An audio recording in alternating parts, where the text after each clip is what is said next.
Perkenalkan, nama saya Cyril Saraboni. Di video kali ini saya akan menjelaskan yaitu dampak dan tips berbisnis kuliner di masa pandemi COVID-19 sekarang ini. Ke dampak dulu. Dampak COVID-19 terhadap bisnis kuliner, yaitu selain berdampak serius terhadap kesehatan, pandemi COVID-19 juga melemahkan perekonomian nasional dan internasional. Berbagai sektor industri, termasuk bisnis kuliner, mengalami gangguan produk, kekurangan tenaga kerja, dan ketidakjelasan usaha. Selanjutnya saya akan menjelaskan tips berbisnis kuliner di masa pandemi COVID-19 sekarang ini. Yang pertama itu daftar potensi, di mana sebelum memulai bisnis kuliner, cari tahu potensi kita atau orang-orang yang akan terlibat dalam usaha bisnis tersebut. Potensi ini maksudnya membuat daftar jenis makanan yang dapat kita buat dan layak jual. Ide-ide tersebut dikumpulkan terlebih dahulu supaya enggak semua dibikin, tapi fokus kepada masakan apa yang paling kita kuasai. Tips yang kedua itu memerhatikan protokol kesehatan. Bisnis kuliner rumahan harus tetap menerapkan protokol kesehatan yang diterapkan pemerintah, menjaga kebersihan dapur dan tempat produksi. Kita juga harus memerhatikan sebaik mungkin kemasan makanan. Contoh, dibungkus dengan vacuum pack, dan karyawannya juga harus tertib menggunakan hand glove serta masker. Tips yang ketiga yaitu memaksimalkan platform online. Pandemi mengubah gaya hidup orang menjadi lebih sering menggunakan internet dalam berinteraksi dan mencari informasi. Jadi, pemilik bisnis kuliner harus memanfaatkan momen ini dengan melakukan strategi jualan serta promosi yang serba online. Pastikan bisnis yang akan kita jalani memilih layanan via WhatsApp untuk pemesanan. Akun Instagram dapat dipesan di aplikasi ojek online atau lapak e-commerce.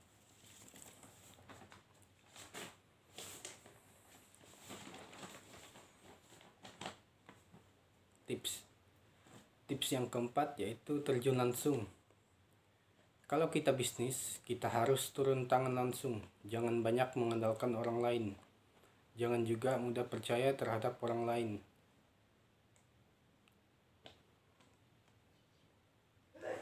Jangan juga sekedar berharap modal besar untuk memulai bisnis, karena nantinya enggak akan berjalan. Apa yang bisa dikerjakan, kerjakan sendiri. Jangan menanti modal besar. Jika ada modal yang sekarang, maka mulailah. Jangan menanti besok, saat ini juga bisa, dan fokus. Tips yang kelima, mengerti proses dari awal sampai akhir. Sebagai pemilik bisnis, kita harus memahami secara matang setiap tahapan prosesnya. Misalnya akan dapat bahan-bahan dari mana, prosesnya seperti apa, produksinya di mana, dan bagaimana bungkusannya. Tips yang keenam itu punya ciri khas. Banyak yang jualan bakso, tapi kenapa penjual bakso tertentu lebih laku dibandingkan yang lain? Frozen food memang lagi ngetren, tapi apa yang membuat konsumen berulang kali untuk membeli frozen food dari penjual yang sama? Semua itu kembali kepada ciri khas makanan itu sendiri. Kini banyak makanan yang unik dan ngetren, tapi enggak bikin orang balik untuk membeli. Tips yang ketujuh yaitu modal hanya berkontribusi 10%.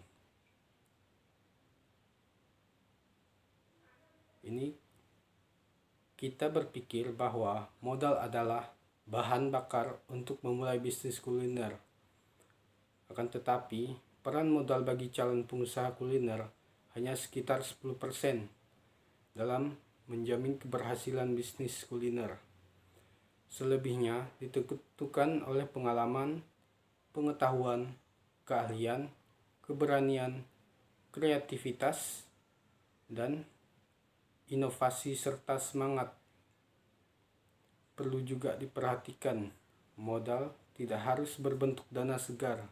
Bahkan, resep nenek bisa juga jadi modal berharga membangun bisnis kuliner. Tips yang ke-8 yaitu memanfaatkan teknik free order atau PO. Jangan ragu berjualan makanan dengan sistem free order atau PO supaya meminimalisir kerugian. Dengan begitu, kita bisa membuat makanan sesuai jumlah orderan sehingga ada produk yang terbuang atau enggak laku. Kalau tenaga bantuan belum cukup, kita bisa membatasi jumlah pesanan agar kualitas makanan tetap terjaga atau tetap baik. Tips yang ke-9 yaitu mengerti potensi diri sendiri.